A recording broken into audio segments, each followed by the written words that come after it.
Welcome to math की यात्रा online में सभी दोस्तों का स्वागत है। आइए स्टार्ट करते हैं दोस्तों। 2025 के लिए यहाँ पर ये बीपीएससी पीजीटी आप देने जा रहे हैं 4.0 या येस्टेट की तैयारी कर रहे हैं दोस्तों, या यूपी टीजीटी की बात करें या पीजीटी की बात करें, एकदम शानदार तरीके से मैं आपको डिस्कस करा रहा हूँ, प्रैक्टिस सेट करा रहा हूँ, जिससे आप आने वाले एग्जामों में आप बेटर से बेटर कर पाए। ठीक है, मैं चलता हूं क्वेश्चन की तरफ। आपको ज्यादा समय नहीं लूंगा, केवल टू दी पॉइंट डिस्कस करेंगे। ठीक है, देखिए इस तरह का लगातार आपको सवाल देखने को मिलता है। या बीपीएससी की बात करें या यूपी टीजीटी पीजीटी की बात करें तो इस तरह लगातार आपको सवाल देखने को मिलते हैं। ठीक है दोस्तों, इस तरह का कंसेप्ट, इसका कंसेप्ट क्या है, आपको दोस्तों एक ही पार्ट को सॉल्व किया जाता है, सेकेंड पार्ट को सिमिलरली इसी प्रकार लिख दिया जाता है। ऐसा हम क्यों करते हैं भाई? ऐसा क्योंकि एक दूसरे की एक कंजुगेट है। ठीक है, एक दूसरे क्या यहाँ पर कंजुगेट है, इसलिए हम डायरेक्टली एक ही पार्ट को सॉल्व करेंगे। ठीक है, तो लिखिए 1 प्लस क्या लिखेंगे, आयोटा बाई क्या दिया गया, यहाँ पर √2 दिया गया, इसका होल पावर दोस्तों कितना दिया गया, 12 को क्या ले सकते हैं भाई, 2 इंटू क्या ले सकते हैं, यहाँ पर 6 ले सकते हैं। इतने बातें आपको क्लियर हो जानी चाहिए। ठीक है, अब यहाँ से क्या मिल गया भाई, 1 प्लस आयोटा का होल स्क्वायर अर्थात a प्लस बी का होल स्क्वायर अपान क्या होगा, √2 और यहाँ होल पावर 6 रहने दीजिए। ठीक है, तो इसको ब्रेक करिए भाई। तो हम जानते हैं कि 1 प्लस आयोटा का होल स्क्वायर का मान क्या होता है, इसको सॉल्व करेंगे 2 आयोटा। इतनी आपको क्लियर हो गई कि हमने आपको ऑलरेडी डिस्कस करा दिया। ठीक है, स्क्वायर करने से करडी भी हट गई। अब इसका होल पावर कितना है भाई, हमने क्या है 6 ला दिया। क्यों? क्योंकि इसके होल स्क्वायर किया तो 1 plus iota square plus 2 iota है। ठीक है, आयोटा स्क्वायर का मान -1 और +1 स्टार्टिंग में कैंसिल हो गया तो 2 आयोटा बचा, और स्क्वायर करने से एक करडी हट गई। देखिए यहाँ पर आपकी वैल्यू क्या मिल गई, केवल आयोटा पावर 4 मिल गया। ठीक है, आयोटा पावर 4 को दोस्तों आप क्या ले सकते हैं भाई, iota power 6 sorry iota power 4 into क्या ले सकते हैं, यहाँ पर आयोटा स्क्वायर ले सकते हैं। भाई ऐसा क्यों कर दिए, क्योंकि हम जानते हैं आयोटा पावर 4 का मान 1 होता है और आयोटा स्क्वायर का मान -1 होता है। ठीक है, पहले वाले पार्ट को देखिए हमने सॉल्व कर लिया। अब देखिए सिमिलरली करके लिखेंगे, अगर 1 माइनस आयोटा बाई √2 लिए होते तो इसका भी सेम वही करते, यहाँ पर स्क्वायर करते, यहाँ पर क्या करते 6 करते, तो हमारे पास क्या आंसर आता भाई, ये -b का फॉर्मूला आता, तो यहाँ पर माइनस क्या आता, 2 आयोटा बाई 2 आता, इसका होल पावर क्या करते 6 आता। ठीक है, अब जानते हैं ऊपर ये देखिए 2 कट गया, बस अंतर क्या आ रहा है, वहां आयोटा पावर 6 आ रहा था, यहाँ माइनस आयोटा पावर 6 है, लेकिन एक इवन नंबर है, इवन नंबर है तो जनरली क्या होगा, आयोटा पावर 6 होगा। ठीक है, तो दोस्तों आप ये याद रखिए, या इसमें इसके पार्ट तुम जैसे ब्रेक किया ऊपर वाला सेम वही वैल्यू -1 आएगी। या दोस्तों अगर बड़ा पावर हो, ठीक है, तो हम क्या करेंगे, बड़ा पावर को हमेशा 4 से डिवाइड करिएगा। ठीक है, बड़े पावर को मान लीजिए क्या है यहाँ पर 6 है, तो यहाँ पर क्या, तो हम 4 से डिवाइड करेंगे, शेषफल कितना मिलेगा, 2 मिलेगा, तो आयोटा इसका जो शेषफल मिलेगा तो यहाँ पर क्या लिखेंगे, वहाँ वो वैल्यू लिखेंगे। देखिए हमने 6 में 4 से डिवाइड किया तो शेषफल 2 आया, तो आयोटा स्क्वायर का मान -1। और लेकिन सवाल में क्या कहा, इन दोनों को जोड़िए भाई, इसको जोड़ दीजिए यहाँ पर, तो जोड़ेंगे तो वैल्यू क्या होगी, ये -2 आ जाएगी। तो इस सवाल का राइट जब क्या होगा, ऑप्शन नंबर क्या होगा, डी इस सवाल का राइट आंसर होगा। तो ऐसे सवाल आपको देखने को मिलते हैं यहाँ पर। तब एक ही पार्ट को सॉल्व किया जाता है और सेकेंड पार्ट को डायरेक्टली यहाँ पर पहुंच सकते हैं। ठीक है, तो मैं आपको समझाने के लिए बेहतरीन तरीके आपको यहाँ पर या पोलर फॉर्म में भी कन्वर्ट करके आप यहाँ पर लगा सकते हैं। चलिए नेक्स्ट वीडियो में लेंगे हम पोलर फॉर्म का जो कंसेप्ट है, वह भी क्या है, पोलर फॉर्म में कन्वर्ट करने की जरूरत नहीं है, आप क्या बाई ऑप्शन से सॉल्व करिए तो वह भी जो आपको क्वेश्चन मिल जाना चाहिए वही पोलर फॉर्म होता है। ठीक है, ऑलरेडी हमने डिस्कस करा दिया है। चलिए मैं अगले सवाल की ओर आता हूँ।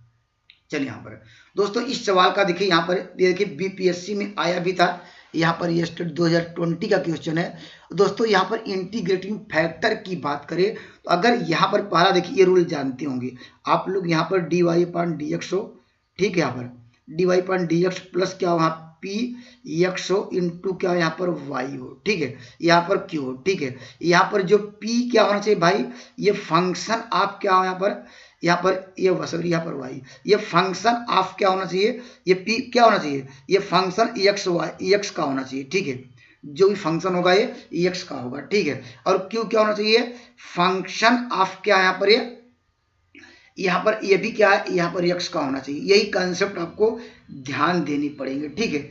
तो सवाल में अगर देखिए यहाँ जस्ट उल्टा कर रहा है, तो उल्टा करने का मतलब क्या है, यहाँ पर क्या लिखेंगे, dx अपान dy करेंगे, ठीक है।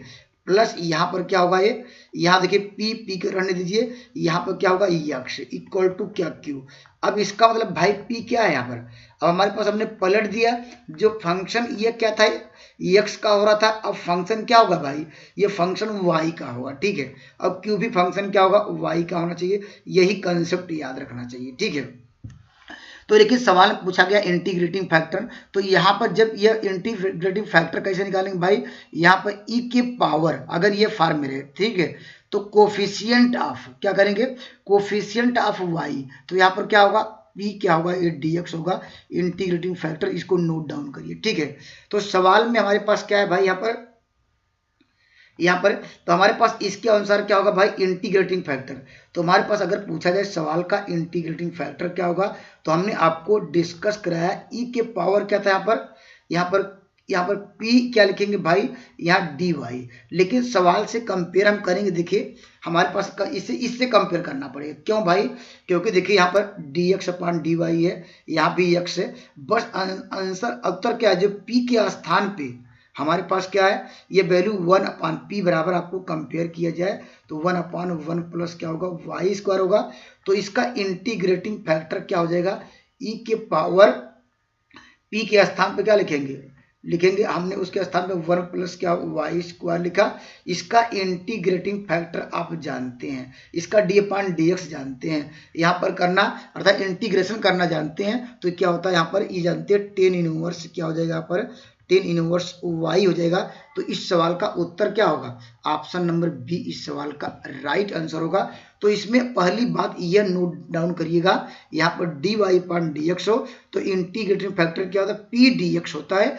पी फंक्शन और क्या है, फंक्शन ऑफ एक्स है, और क्यू भी फंक्शन ऑफ एक्स है, ठीक है। अगर हम पलट दें y के स्थान पे x, x के स्थान पे y अगर रिप्लेस करेंगे तो फंक्शन ऑफ क्या होगा, यहाँ पर देखिए हमने आपको ऑलरेडी डिस्कस करा दिया है, ठीक है। तो आने वाले एग्जामों में टीजीटी हो या पीजीटी हो तो ऐसे सवाल आपको देखने को मिल सकते हैं भाई। इस बार हो सकता है कि इस टाइप के भी क्वेश्चन देखने को मिलेगा, ठीक है। तो हम पहले क्या करेंगे, इसके स्टैंडर्ड के फॉर्म में देखिए यहाँ पर D Y point D X नजर आ रहा होगा। तो दोस्तों हम इसको क्या करेंगे, पहले हमारे जो हमने आपको रूल्स बताए हैं, जो मेथड बताए हैं, हमने कहा वो फॉर्म किसका होना चाहिए, D Y upon D X plus क्या होना चाहिए, P क्या होना चाहिए, यहाँ पर y इक्वल टू क्या होगा, यहाँ पर Q। और दोस्तों यहाँ पर P और क्या है यहाँ पर Q, ये कह सकते हैं बिलोंग टू x। यहाँ बिलोंग का मतलब क्या है, ये दोनों P Q की जो वैल्यू होगी ये फंक्शन ऑफ x होना चाहिए, ठीक है, x के फॉर्म में होना चाहिए, ठीक है। तो इसके फॉर्म में हम कन्वर्ट कर दीजिए, तो आपको यहाँ से डिवाइड करना पड़ेगा। देखिए तो क्या होगा, ये D Y upon D X हो जाएगा, ठीक है, यहाँ पर D Y upon D X, और प्लस क्या होगा, अपान हो जाएगा 1 अपान 1 प्लस आपको मिल जाएगा X square Y equal to क्या, यहाँ पर देखिए यहाँ पर आपको मिल जाएगा 10 इनवर्स एक्स अपान क्या यहाँ पर 1 प्लस एक्स स्क्वायर। अब देखिए हम देख भी रहे हैं, यहाँ से कंपेयर कर रहे हैं, देखिए ये फंक्शन ऑफ क्या एक्स के फॉर्म में है, ये भी देखिए एक्स के फॉर्म में, ठीक है, ऐसा होना ही चाहिए यहाँ पर। तो हम इसका इंटीग्रेटिंग फैक्टर निकाल लीजिए भाई। तो इंटीग्रेटिंग फैक्टर कैसे निकालेंगे, तो हम जानते हैं ई के पावर, अभी हमने ऑलरेडी डिस्कस करा दिया, पी डी एक्स। पी की वैल्यू क्या होगी भाई, यहाँ पर वैल्यू होगी 1 प्लस क्या होगा एक्स स्क्वायर इंटू क्या होगा डी एक्स होगा। इसका इंटीग्रेशन जानते हैं, ई के पावर क्या हो जाएगा, यहाँ पर 10 इनवर्स एक्स आ जाएगा। तो इस बार हो सकता है इस टाइप का इंटीग्रेशन पूछने लगे, ठीक है, या कभी कभी पूछेगा बताइए कि इसका कंप्लीट सोल्यूशन क्या होगा। यहाँ पर लिखेंगे कंप्लीट सोल्यूशन क्या लिखेंगे आप, यहाँ इंटीग्रेटिंग फैक्टर लिखिएगा, उसके बाद यहाँ पर या इसे कहेंगे या इंटीग्रेटिंग फैक्टर, या ऐसे जनरली इसको ऐसे लिख लीजिएगा एक लाइन।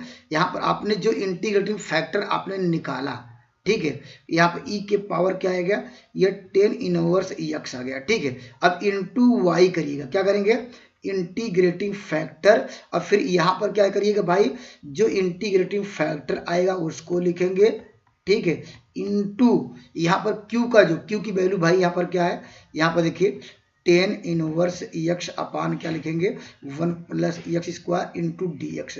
अब यहाँ पर टेन इनवर्स एक्स बराबर टी मान लेंगे, टी टेन इनवर्स एक्स बराबर टी, तो ये नीचे के पार्ट कट जाएगा, तो इसका इंटीग्रेट करेंगे क्या भाई, तब चलिए मैं अगले सवाल की ओर आता हूँ। देखिए अगला सवाल, देखिए सवाल को देखिए घुमा के ऐसे भी पूछ सकता है, मान लीजिए पी आई पूछ सकता है।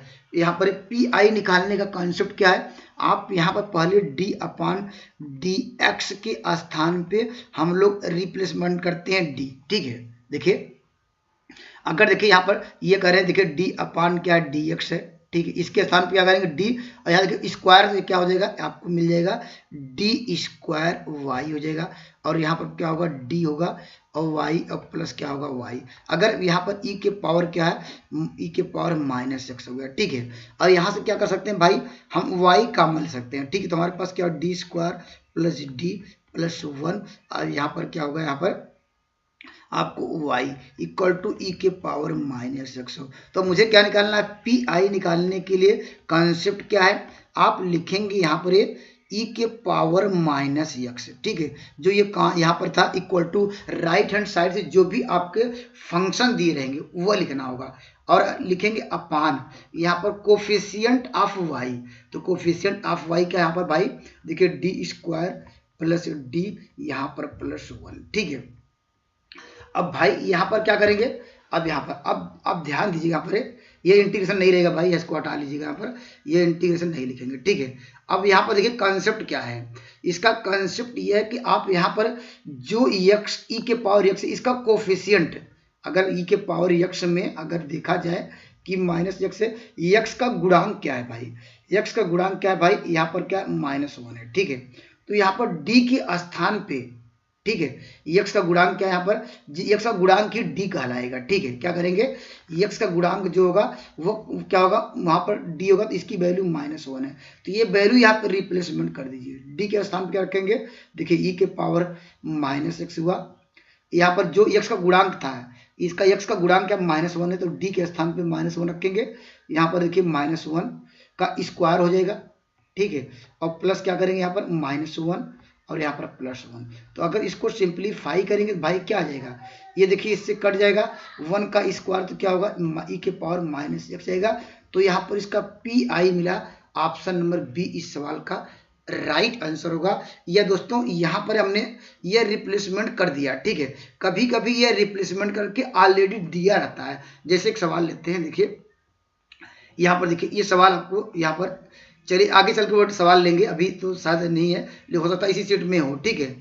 चलिए यहाँ पर ये देखिए, ये मोस्ट इंपॉर्टेंट क्वेश्चन है दोस्तों, ये क्या है, ये मोस्ट इंपॉर्टेंट क्वेश्चन है। ये देखेंगे सवाल, ये तो यहाँ पर टीजीटी में भी आ चुका है, यूपी टीजीटी में भी आ चुका है, बीपीएससी में पीजीटी में आ चुका है। तो दोस्तों इसका कंसेप्ट एक बार याद रखिए, ठीक है।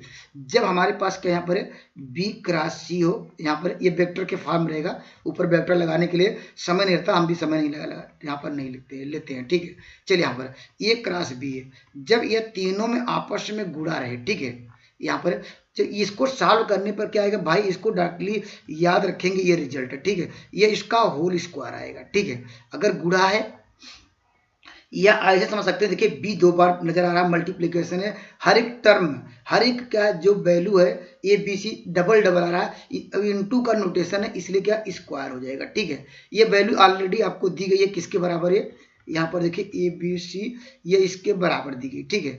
अब यहाँ पर कहा देखिए ये नॉन कहा, ये 0 के बराबर नहीं है, अर्थात ए बी सी की जो वैल्यू है ये कहा कि यहाँ पर नॉन 0, ये क्या है 0 के बराबर नहीं लेंगे, ठीक है। तो दोस्तों 0 तो आंसर होगा नहीं, तो ये इसका मतलब एक इससे कट जाएगा, तो हमारे पास क्या ए बी सी को अगर एक कटा दीजिए यहाँ पर, तो हमारे पास क्या बचेगा, ये दोनों बराबर आ गया, तो इसकी वैल्यू 1 आएगी। तो ऑप्शन नंबर बी इस सवाल का राइट आंसर होगा। तो दोस्तों नोट डाउन करिए, देखिए नोट डाउन कहाँ पर, देखिए 3 तरह का सवाल इस तरह आते हैं, ठीक है। कौन से सवाल, पेपर में यहाँ पर जो ये प्लस करके पूछता है, ठीक है, जब ये प्लस करके पूछेगा तो उत्तर क्या लिखेंगे भाई, तो उत्तर लिखेंगे 2ABC, ठीक है। नोट डाउन करिए, अगर ये प्लस के रूप में रहेगा, ठीक है, 2ABC, ठीक है। अगर ये माइनस के रूप में आ जाए, अगर यहाँ पर माइनस माइनस कर दिया जाए तो उसका उत्तर 0 होता है। यही 3 रिजल्ट आपको लगातार आपको पूछे जाते हैं, तो याद रखिएगा, जब मल्टीप्लिकेशन में क्रॉस में आए तो ABC का होल स्क्वायर, यहाँ पर इस फार में, ठीक है। अगर सब में प्लस प्लस आ जाए 2abc, ठीक है, ये वेक्टर के रूप में रहेगा। यहाँ पर ये मैं वेक्टर लिखना नहीं चाहता हूँ, ठीक है। अगर ये माइनस में आ जाए, तीनों रिजल्ट याद रखिए, हो सकता है कि इस बार हो सकता है कि ये प्लस वाला पूछ सकता है, माइनस वाला पूछेगा तो 0 होगा, इस बात को ध्यान दीजिएगा, ठीक है। देखिए यहाँ पर तो ये देखिए ये सवाल इंपॉर्टेंट, देखिए ये क्या पूछा, देखिए सवाल का एबीसी या नॉन कॉप्लानर। अब वैल्यू हमने आपको क्या डिस्कस कराया भाई, आपको हमने ये डिस्कस कराया कि ये प्लस वाला चिन्ह रहेगा तो क्या लिखेंगे 2abc लिखेंगे, ठीक है। तो इस सवाल का राइट जवाब क्या होगा, ऑप्शन नंबर क्या हो जाएगा, यहाँ पर ऑप्शन नंबर आपको मिल जाएगा ए, ठीक है। तो पूछ सकता है अगर यहाँ पर माइनस हो तो माइनस हो, यहाँ पर माइनस हो तो ऑप्शन नंबर डी इस सवाल का राइट आंसर होता, लेकिन इस सवाल का उत्तर ऑप्शन नंबर ए ही राइट आंसर होगा, ठीक है। चलिए मैं अगले सवाल की ओर आता हूँ। देखिए यहाँ पर लगातार इस टाइप के भी क्वेश्चन देखने को मिलते हैं। तो मुझे पहले फार्मूला आपको पता होगा, ये पहला फार्मूला ए, यहाँ पर देखिए क्रॉस, यहाँ पर बी क्रॉस सी का फार्मूला। तो हम लोग क्या करते थे भाई, इसको इसके लिए फर्स्ट और लास्ट का मल्टीप्लाई का डॉट में लिखते थे। देखिए ए, यहाँ पर क्या करेंगे डॉट सी, यहाँ पर ब्रैकेट बंद, यहाँ पर बी, ठीक है। अब हम क्या लिखते थे अल्फाबेट से, तो ए क्रम ए आया, ठीक, यहाँ इसके साथ इसके डॉट करेंगे यहाँ क्रम के अनुसार ए डॉट बी और यहाँ पर डॉट सी। ये आपको पहले इतना रिजल्ट आपको पता होना चाहिए, ठीक है। अब इसकी वैल्यू किससे दी गई है भाई, इसकी वैल्यू आपको दी गई है किससे 1 यहाँ पर 2 वेक्टर बी माइनस यहाँ पर कुछ नहीं दिया 0 मान सकते हैं, ठीक है। अब हम कंपेयर करेंगे यहाँ पर किसके किसके बीच पूछ रहा है। देखिए अगर ये इसके बराबर होगा, देखिए आप बी वेक्टर बी है, वेक्टर बी है, करा ए डॉट बी, तो यहाँ पर कह सकते हैं ए और डॉट बी की वैल्यू किससे होगा, हम कंपेयर करेंगे क्या आएगा 1/2 आएगा, ठीक है। और ए बी सी क्या है भाई, ये कह रहा कि ये ऑलरेडी यूनिट वेक्टर है, ये यूनिट वेक्टर है, यहाँ पर बी ये सब क्या है सी भी होगा, सब यहाँ पर A B C unit vector है, ठीक है। अब इसका फार्मूला हम लोग जानते हैं, इसका फार्मूला क्या होता है, ये फार्मूला सभी को पता होगा, यहाँ पर ये cos थीटा होता है, ठीक है। यहाँ पर 1/2, इसके स्थान पे 1, इसके स्थान पे 1, तो यहाँ पर क्या होगा cos थीटा इक्वल टू 1/2, तो थीटा इक्वल टू क्या होगा ये π/3 होगा, ठीक है। तो ऑप्शन नंबर π/3 मतलब क्या, ये 60 डिग्री होगा, ठीक है। तो ऑप्शन नंबर सी इस सवाल का राइट आंसर होगा। अगर पूछा होता ए डॉट बी के बीच कोण क्या होगा, हम जानते से कंपेयर करते 0, तो ए डॉट बी बराबर क्या होता है, यहाँ पर कंपेयर करते 0, तो यहाँ पर क्या मिलता है, हम कहते हैं कि यहाँ पर जो एंगल होता इक्वल टू 90 डिग्री होता। ऑप्शन नंबर डी इस सवाल का राइट आंसर होगा, ठीक है। चलिए मैं अगले सवाल की ओर आता हूँ, ठीक है। देखिए ये भी काफी बेहतरीन सवाल है और इम्पॉर्टेंट सवाल है, लगातार आपको देखने को इस तरह का सवाल आपको मिलता है, ठीक है। इसका कॉन्सेप्ट एक बार ध्यान से देखिएगा, ठीक है। यहाँ पर देखिए इसके लिए सबसे बेहतरीन तरीका ये है दोस्तों, क्या है सबसे शानदार तरीका हम डिस्कस करेंगे, ठीक है। सबसे शानदार तरीका कैसे, इसको ध्यान देना। देखिए जब भी यहाँ पर मैक्सिमम मिनिमा की बात करें, किसकी बात, हम एक बार y सपोज कर लेंगे, ठीक है। यहाँ पर देखिए x², ठीक है, प्लस क्या लिखेंगे यहाँ पर 14x प्लस 9 अपान क्या करेंगे भाई, यहाँ लिखेंगे x² प्लस क्या करेंगे यहाँ पर 2x प्लस 9 यहाँ पर 3, ठीक है। एक लाइन में इसका आंसर निकालना चाहता हूं तो एक बार क्रॉस मल्टीप्लाई भी कर सकते हैं, ऐसे लिख लीजिए। देखिए x² यहाँ पर x² यहाँ पर क्या हो जाएगा, एक बार लिख लेते हैं। चलिए एक बार जो सवाल था उसको सवाल को लिख लेते हैं। चलिए मैं मानता हूँ अपने मान लिया, तो ये मल्टीप्लाई यहाँ पर होगा, ठीक है। मल्टीप्लाई यहाँ पर क्या आएगा, आपको जानते हैं x² प्लस 2x प्लस 3 है, ठीक है। अब दोस्तों यह करने के बाद आप लगाइएगा b² minus 4ac equal to 0, अर्थात क्या करना होगा पूरे, मुझे यह करना होगा x का कोफिशिएंट ढूंढना होगा, ठीक है। x गुणांक क्या मिलेगा भाई, x का देखिए यहाँ 2y आ जाएगा और इधर लाइन क्या आएगा भाई, आपको मिलेगा 2y माइनस 14 क्या होगा, ये 14 है। देखिए ये b x क्या आ गया, ये दोस्तों b का आ गया ना, मुझे x का कोफिशिएंट ढूंढना था। देखिए 2y माइनस वाई, क्योंकि b² हमें वही था, हम कंपेयर किससे कर रहे हैं भाई, a² plus bx plus c से कंपेयर करें, ये ध्यान दीजिएगा, ठीक है। यहाँ से कंपेयर कर लीजिए, देखिए ये क्या करें b², ठीक है। यहाँ पर b², यहाँ पर यह इक्वल टू कर दे रहे हैं 4ac, तो 4a मतलब क्या है x कोफिशिएंट, x² का कोफिशिएंट, तो देखिए यहाँ क्या मिल जाएगा आपको y माइनस 1 मिलेगा, ठीक है।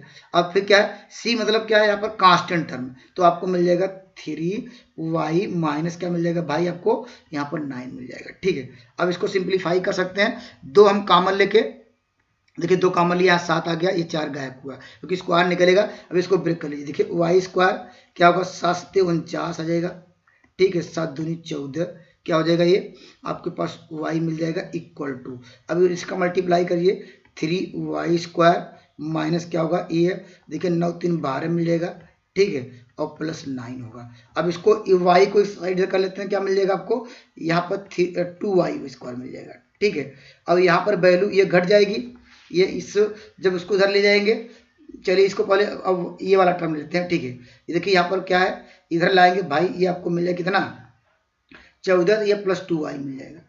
ठीक है, और इधर लाएंगे भाई ये क्या होगा, ये माइनस क्या होगा 40 हो जाएगा। ठीक है, अब इसको डिवाइड कर लेंगे भाई, y स्क्वायर क्या होगा ये प्लस y माइनस क्या होगा ये 20 होगा। इसका फैक्टर सब लोग जानते हैं, तो इसका y प्लस 5 हो जाएगा एक फैक्टर, एक y माइनस 4 होगा। तो मुझे क्या होगा यहाँ पर जो बड़ी वैल्यू होगी दोस्तों इसके -5 और क्या होगा ये 4 होगा। ठीक है, तो ये छोटी वैल्यू नेगेटिव में आई तो ये क्या होगा मिनिमम मान होगा, और ये 4 क्या होगा मैक्सिमम मान होगा। तो इस सवाल का पूछा क्या पूछा मैक्सिमम, तो मैक्सिमम ये हो गया और मिनिमम हो गया। ऑप्शन नंबर ए इस सवाल का राइट आंसर होगा। दोस्तों ये देखिए काफ़ी इंपॉर्टेंट सवाल है, ये भी लगातार आपको सवाल देखने को मिलता है। अगर अल्फा बीटा आर द क्या है डायरेक्शन कोसाइन, ठीक है, यहाँ पर डायरेक्शन क्या यहाँ पर है, डायरेक्शन क्या यहाँ पर कोसाइन हो तो इस रिजल्ट को सभी को याद होगा। ठीक है, यहाँ पर कास स्क्वायर अल्फा प्लस क्या होता है यहाँ पर cos square beta plus cos square gamma equal to क्या होता है 1। इस रिजल्ट को याद रखेंगे। ठीक है, लेकिन मुझे तो ये लाना है कास टू अल्फा, तो 2 में सबका मल्टीप्लाई कर दे रहे हैं। ठीक है, तो यहाँ भी कर दे रहे हैं। हम जानते हैं इसको किसको कर सकते हैं भाई, इसको हम क्या लिख सकते हैं भाई, इसको आप लिख सकते हैं 1 प्लस क्या है यहाँ पर कास टू अल्फा लिख सकते हैं। ठीक है, ये फॉर्मूला सभी को पता होगा। हम ये स्क्वायर को हाफ या फुल एंगल में कन्वर्ट कर सकते हैं। ठीक है, ये फॉर्मूला पता होगा। 1 प्लस इसको लिख सकते हैं कास क्या है यहाँ पर 2 बीटा लिख सकते हैं, 1 प्लस के लिख सकते हैं कास क्या है यहाँ पर 2 गामा। ठीक है, इक्वल टू क्या होगा 3। तो वैल्यू देखिए हमारे पास जो सवाल था ये कास 2 अल्फा प्लस क्या पूछ रहा है कास 2 बीटा। ठीक है, प्लस क्या है कास 2 गामा इक्वल टू क्या होगा 3। यहाँ पर वैल्यू क्या हो जाएगी भाई, यहाँ पर देखिए हमने मल्टीप्लाई किया था, क्या होगा यहाँ से, तो हमारे पास ये 2 सॉरी यहाँ पर 2 था। ठीक है, तो यहाँ पर क्या होगा इधर लाएंगे -2 होगा, -3 होगा, और यहाँ पर +2 होगा, तो सॉल्व करेंगे -1 होगा। ठीक है, तो इस सवाल का राइट आंसर क्या होगा, ऑप्शन नंबर सी इस सवाल का राइट आंसर होगा। आइए मैं लास्ट सवाल पे डिस्कस करता हूँ। देखिए ये भी देखिए हमने आपको ऑलरेडी डिस्कस करा दिया है। ठीक है, ऑलरेडी हमने ये डिस्कस कराया था दोस्तों। ये हमने कहा था कि एक सवाल आपको देखने को मिलेगा जब इस तरह का PI निकालने के लिए क्या करेंगे भाई, अब हमने कहा e के पावर 5x लिखिएगा, अपान क्या करिएगा यहाँ पर लिखिएगा d स्क्वायर -3d और +2। ये डिस्कस करा दिया। हमने क्या कहा था कि d के स्थान पर क्या रिप्लेसमेंट करेंगे, x का कोफिशिएंट यहाँ पर क्या 5 है तो 5 क्या करेंगे रिप्लेसमेंट कर दीजिए, e के पावर क्या होगा 5x हो जाएगा। ठीक है, तो यहाँ देखिए 55 25 होगा, यहाँ पर क्या होगा यहाँ पर 5 3 15 होगा +2 होगा। अब इसको सॉल्व कर सकते हैं, e के पावर यहाँ पर क्या हो जाएगा 5x वही रहेगा, हम रिप्लेसमेंट करेंगे यहाँ पर 10 2 12 मिल जाएगा। तो इस सवाल का राइट आंसर क्या मिलेगा, PI क्या होगा, ऑप्शन नंबर बी इस सवाल का राइट आंसर होगा। ठीक है, अगर दोस्तों मेरी वीडियो आपको पसंद आ रहे हैं तो मेरे चैनल से जुड़ सकते हैं। Thank you for watching math की यात्रा online. Please like and subscribe button. जय हिंद दोस्तों।